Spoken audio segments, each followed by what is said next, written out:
Hi everyone, সবাই কেমন আছো? আশা করি সবাই ভালো আছো। আমি আলহামদুলিল্লাহ ভালো আছি। তো আজ চলে এসেছি সিলভার ক্যাস্টেল রিসোর্টে। তো আজকে এই রিসোর্টটা তোমাদের ঘুরে দেখাবো। আশা করি সবার ঈদ ভালোই কেটেছে। তো এই যে দেখো, এখন কাউন্টারে টিকিট কাটতে হচ্ছে। তবে এই রিসোর্টটার সবচেয়ে বাজে জিনিসটা হলো টিকিটের প্রাইসগুলো অতিরিক্ত নিচ্ছে। আগে এখানে প্রবেশ করতে কোনো টাকাই লাগতো না, আর এখন এক একজনের 350 টাকা করে লাগছে। আমি আর আমার মামাতো বোন গিয়েছিলাম, চিন্তা করো তাহলে কত টাকা নিয়েছে। তো এরপর ভিতরে প্রবেশ করে গেলাম টিকিট কেটে। জায়গাটা পরিষ্কার পরিচ্ছন্ন ছিল, তবে আমার কাছে ভালো লাগেনি, অতিরিক্ত মানুষের ভিড় ছিল। যেহেতু ঈদের তৃতীয় দিন গিয়েছিলাম, এর জন্য হয়তো বা মানুষের ভিড় ছিল।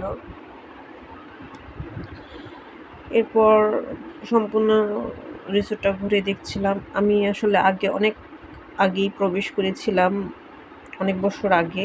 তখন কোনো টিকিট লাগতো না, তবে এখন কতগুলো লোভী মানুষজন এসে এখানে অতিরিক্ত টিকিট নিচ্ছে মানুষের কাছ থেকে। আর এগুলো হচ্ছে এখন একটা ব্যবসা শুরু করেছে। এই ব্যবসাটা বন্ধ করা উচিত। এরপর আমি সম্পূর্ণ রিসোর্টটা ঘুরে দেখলাম। আর এখানে ফুলের বাগান ছিল, দেখো কত সুন্দর ফুল। ছবি তুললাম, আর ছবিগুলো এরপর নেক্সট ভিডিওতে শেয়ার করব তোমাদের সাথে। আর এখানে টিকিটের টাকা দিয়েই আরও কিছু টাকা অ্যাড করে তোমরা এখানে খেতে পারবে ওই টাকায়। তবে এখানের খাবারটাও ভালো না। এরপরে যে দেখো, আম গাছে আম ধরেছে ছোট ছোট। এখানে খাবারের প্রাইসও নিচ্ছে অতিরিক্ত। তারপর হচ্ছে ঠিক মতো মশলা লবণ এসব দেয়ই না, একদম বাজে অবস্থা খাবারের। শুধু জায়গাটাই যা সুন্দর। বিকালবেলা গিয়েছিলাম, এখানে অনেক গাড়ি পার্কিং করা ছিল, আর মানুষের ভিড়গুলো আমার একদমই ভালো লাগছিল না। এরপর সম্পূর্ণ রিসোর্টটা ঘুরছিলাম। আর আমার চ্যানেলটা ভালো লাগলে অবশ্যই লাইক, শেয়ার এবং সাবস্ক্রাইব করবে। আর এখানে অনেক কিউট বিড়াল ছিল, এখানে হয়তো বা বিড়াল পালে তারা।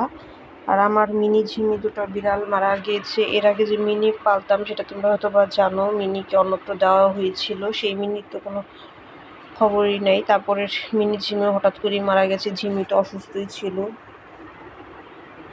এরপরে যে দেখো, এখানেও বসার প্লেস ছিল, আর এদিকে হচ্ছে ব্রাইডাল ফটোশ্যুট হচ্ছিল,